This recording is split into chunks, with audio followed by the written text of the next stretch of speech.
Hi, I'm E.D. Lewis, and welcome back to my channel, E.D. Lewis Reviews, back with another Valoween video. The last one for February and for our month of Halloween videos. So this is the last review, and it is a double review. This one was supposed to be before I did Gaywick, but I had messed up in one of my previous videos. It was the Lovecraft video, and I said that my next one was going to be a Gothic Romance. I meant the Gothic Romance to actually finish out the month, but no matter, here we are. So we're doing some Edgar Allan Poe. We haven't done any Edgar Allan Poe for a bit. I mean, I did the poem Annabelle Lee for Valoween on the 14th, so do check that out. I did pre-record that as many of my videos, and I'm glad that I pre-recorded my Lovecraft video, because if I'd had to record it a couple, the days right before it came out, that would not have happened. If you saw my last video, you know why, and why I sound like this.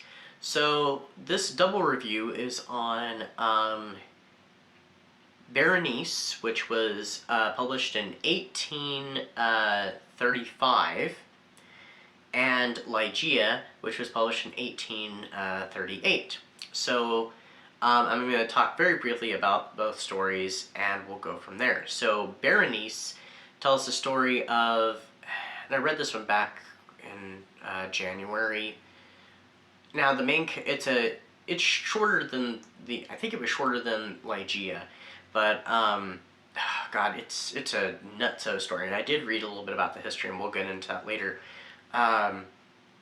I'm not sure how to pronounce the main character's name, so I'm going to butcher it. I'll have it somewhere on the screen. His name is Egius. I'm not sure how to pronounce it. But anyway, so he is preparing to marry his cousin, Berenice. And she ultimately ends up falling very ill, and her health, deteriorates, but her teeth seem to remain rather healthy, and our main character seems to grow kind of an unhealthy fixation on her smile and her teeth, and it's just it gets rather creepy. And then Berenice takes a turn for the worst, and that's where I'm going to leave it, because the story's it's not long at all, and the ending is so out there. I can't tell you why. If you've read the story, then you know. The story is disturbing on multiple levels. Then we have Ligeia by Edgar Allan Poe, and it tells the story of a narrator and his wife, Ligeia, who he is absolutely in love with, and she's a very intelligent person with this very bizarre beauty of her own, and she's she's very intelligent. She's very learned in many things, including the metaphysical and the spiritual, and they kind of share a bit of love of knowledge and stuff with each other, and then she ultimately falls ill, kind of like in Berenice, and she ends up passing away. Now, before she passes away, she does compose this poem called The Conqueror Worm, which is sometimes also published separately from the work. So you can find The Conqueror Worm separate from the story. I think the poem is very much about death, and about how death seems to conquer us in the end. There might be more to it that I just haven't read into, but that's my first impression of the poem. So anyway, sometime later, our main character ends up remarrying. He's not very happy with this wife. I think he finds her rather boring in comparison to his first wife, who he absolutely cherishes. But soon she also falls ill, and something bizarre happens, or seemingly bizarre. I can't tell you why, because there's a little bit of drug usage, so I can't tell you how the story ends. But it's Edgar Allan Poe, so you can kind of figure some stuff that happens. Alright, so looking into a little bit of the history of Berenice, I wanted to separate these from my little synopses of each one.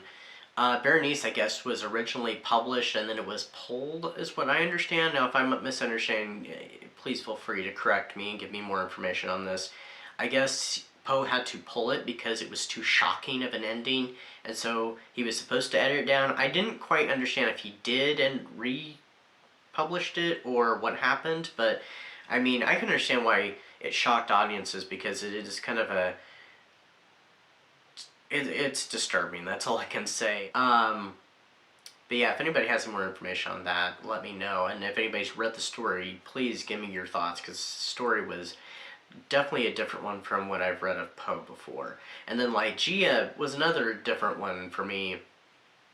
I was only familiar with the story because I'd seen the 1960s film Tomb of Ligeia that starred Vincent Price, directed by Roger Corman.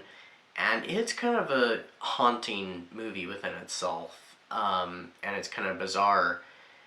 But it's very different from the original story. I think it more or less just uses inspiration of the wife that passes away, and then the second marriage, and how it ends up connecting to the first, without giving anything away about the story. So. But, yeah, it was an interesting story. I didn't like it as much as Berenice. I liked Berenice more. So, what did I rate these stories? So, Berenice I rated with 3 stars. Oh, I'm sorry. Berenice I rated with 4 stars, and Ligeia I rated with 3. Like I said, Ligeia was kind of a hard one. I think when I read it last year, I think I had to go back over it a little bit, because I was like, huh? What did I just read? Actually, with Berenice, I had to do the same thing, but with Berenice, I was much more satisfied with that one, because that was very unlike, to me it seemed rather unlike Poe compared to a lot of his other stuff. So I applaud that one for being so different, but and shocking, but yeah, it was definitely good. But the Ligeia one, I didn't find it as good. I liked the bit where the Conqueror Worm was included. It kind of made me think of Fall of House of Usher, because in that one, it also features a poem within the story, because we got the Haunted Palace poem in it, and then this one we got the Conqueror Worm, so... But I didn't enjoy it as much, but it was still interesting nonetheless, and I thought the ending was a little disappointing because of the implications. But I thought I'd put these together because they both dealt with a romance of sorts, and a woman falling ill, and, you know, so... I thought they had an interesting connection, but they also had a lot of contrasts between them, so... Anyway, that is my last review for the Valoween videos, and I hope you've all enjoyed my Valoween videos, and I hope if anybody joined in on the Gothic Hearts Reading Challenge that they are having fun with that. That's finishing up, and I will probably talk about that in my next video a little bit, and yeah, so until next time, stay safe, stay spooky, and I'll see you all in the next video.